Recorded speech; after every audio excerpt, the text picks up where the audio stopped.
आणि यानंतर आपण थेट जाणार आहोत मंत्री छगन भुजबळ प्रसारमाध्यमांशी बोलतायत.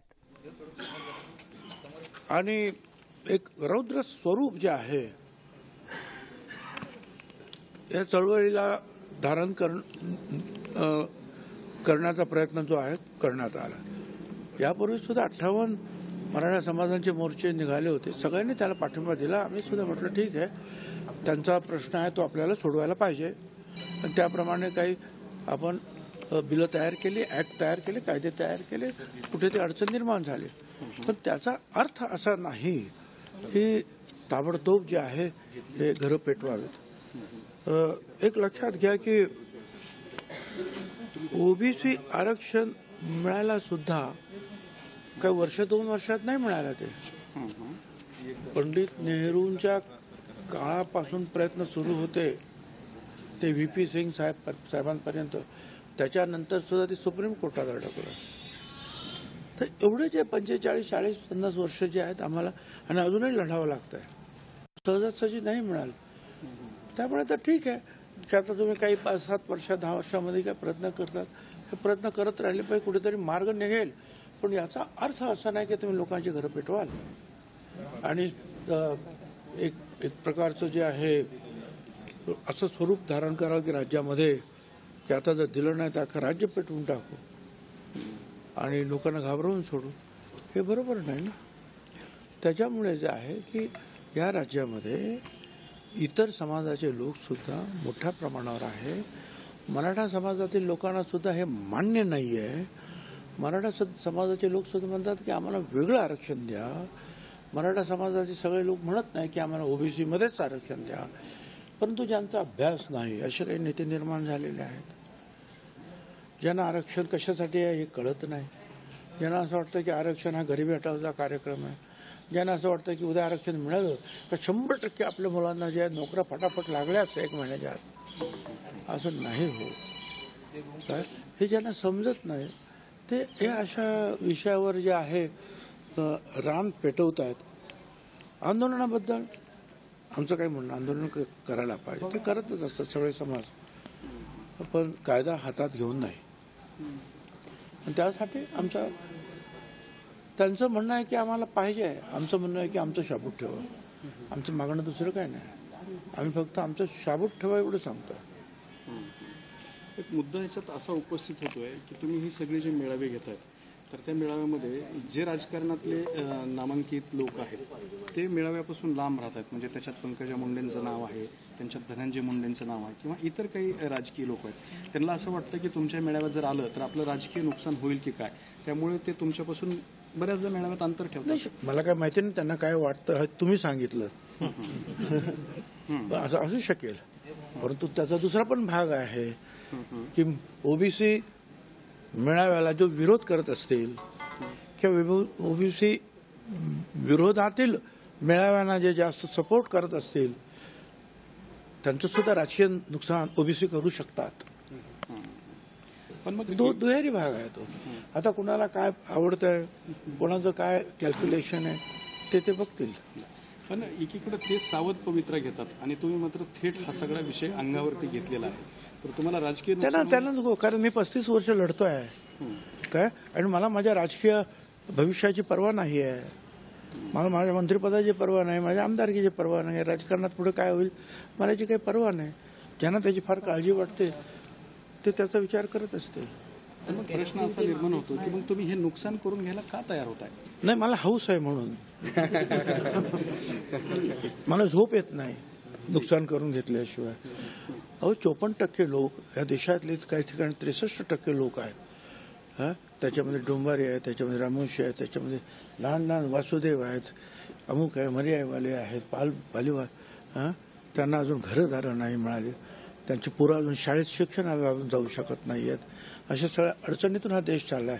हा देशाचं स्वातंत्र्य तुम्हाला एक मत सगळ्यांना आपण दिले खरं, पण या देशाच्या स्वातंत्र्यात नंतर जी काही संपत्ती निर्माण होती त्याच्यावर काही ठराविक लोकांचा अधिकार आहे का?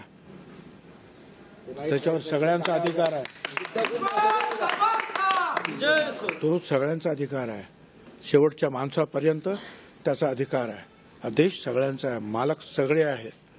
काय पण ठराविक लोक सगळ्यात जो फायदा स्वतःकडे घेतील आणि दुसऱ्याला काही देणार नाही अशाने देश पुढे नाही जाऊ शकत.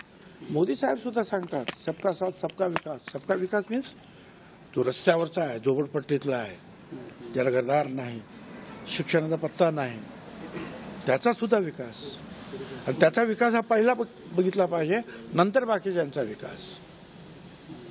कायदा सुव्यवस्थेचा जर प्रश्न उपस्थित केला गेला तर त्या ठिकाणी असं विरोधही केला जातोय की जो मुंबईला कूच करण्याचा जो काही निर्णय घेतलाय त्याला विरोध केला जातोय. कारण काही गोष्टी ज्या घडल्या, तुम्ही सांगितलं बीडमध्ये घडलं, बऱ्याचशा गोष्टी घडल्या होत्या, त्या पुन्हा घडू नयेत म्हणून. ते आता काय ग्रह खातं आहे आणि ते जे आहेत ते सांभाळणारे लोक जे आहेत ते त्याचा विचार करतील. परंतु असं नाही की ते करू शकतात आंदोलन आणि ओबीसी काही धडकू शकत नाही मुंबईत, असंही नाही. हे लक्षात ठेवलं पाहिजे. आणि जे जे लोक असा विचार करतील एकतर्फी, त्यांना मला पुढे सांगायचं की त्यांनी सुद्धा त्यांच्या राजकीय भविष्याचा विचार करायला पाहिजे. मग ती एखादी व्यक्ती असेल, एखादा पुढारी असेल किंवा पक्ष असेल. ओबीसी, दलित, आदिवासी, अल्पसंख्याक हे आज सगळे जे आहेत वाट बघताय की तुम्ही काय निर्णय घेताय आणि कुठल्या रस्त्याने जातायत, कुणावर अन्याय करतायत, याची संपूर्ण अभ्यास जी आहे ती सगळी मंडळी करतायत आणि ती 80% आहेत. त्यामुळे ज्यांना पक्ष चालवायचे आहेत त्यांनी सुद्धा याचा नीट विचार करा. 20 तारखेला जरंगे मुंबईला जाणार आहेत, त्याच्या संदर्भातली तयारी जी आहे तर ते सांगतायत की 3 कोटी लोक मुंबईत येणार वगैरे. हे सगळं कसं बघता याच्याकडे?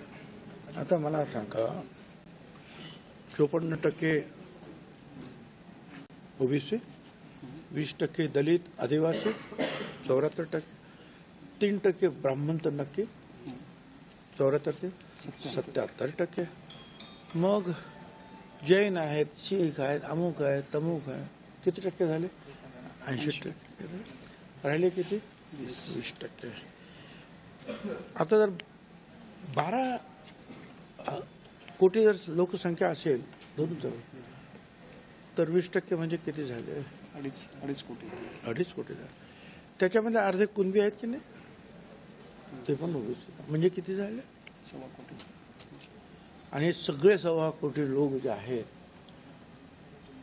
आपलं संपूर्ण काम धंदा रोजी रोटी सोडून मुंबईत येणार आहे असं त्यांचं म्हणणं आहे.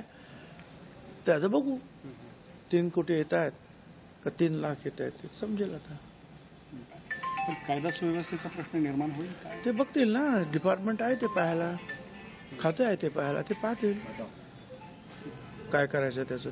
पण तुम्ही सरकारचे प्रतिनिधी म्हणून या संदर्भात. मी नाही, मी ओबीसीचा प्रतिनिधी म्हणून तुमच्यासमोर उभा आहे. सरकार बिरकार तिकडे. आज इथे मी आलोय ओबीसीचा प्रतिनिधी म्हणून आलोय, कार्यकर्ता म्हणून आलोय आणि सभा घेतोय तो कार्यकर्ता आहे म्हणून. सरकार होतं जे त्यांना विचारायचं, मुख्यमंत्र्यांना विचारायचं, बाकीचे खूप मंत्री आहेत त्यांना विचारा सरकार काय करायचं. पण प्रश्न असा आहे, मामले को लेकर आपसे एक डेलीगेशन ने मुलाकात की है, उन लोगों का क्या? केरोसिन के मामले को लेकर एक अरे भाई, केरोसिन के मामले में जो है ये नागपुर हाईकोर्ट या मुझे नहीं, नागपुर बेंच ने जो है ऐसा एक जो है कुछ 5-6 साल पहले एक ऐसा निकाल दिया है, जजमेंट दिया है कि जो लोगों ने उज्ज्वला लिया है उसको जो है केरोसिन की जरूरत नहीं है, उनको केरोसिन नहीं देना चाहिए. हमारे पास केरोसिन बहुत है, जितना चाहिए उतना दे सकते हैं, मगर कोर्ट की वो एक लकीर जो है वो निकालने की आवश्यकता है. हम लोग कोशिश तो कर रहे हैं. बाकी हमारे आजू बाजू के दूसरे जो स्टेट्स है, राज्य है, वहाँ केरोसिन दे रहे हैं. अब महाराष्ट्र में ये दुविधा, तो हम तो चाहते हैं कि हम लड़ रहे हैं केरोसिन के जो व्यापार करने वाले हैं या उसमें उस धंधे में उन लोग भी जो पार्टी होकर खड़े हो जाए कि भाई है आज जो है मयत के ऊपर भी जो अगर लगता है केरोसिन तो नहीं मिल रहा है, ये तो हमारा भी तो दुख है, तो हम क्या करें. सर, आज की सभा में पंकजा मुंडे या फिर धनंजय मुंडे आए थे? मुझे नहीं पता, उनको पूछिए आप. ये सवाल तो उनको पूछना चाहिए, मुझे क्या. भुजबळ साहेब, मैं तो आऊंगा, मैं तो आया हूँ. भुजबळ साहेब तुमचे बीडचे दौरे जे आहेत ते वाढलेले आहेत, त्यामुळे जरांगे पाटील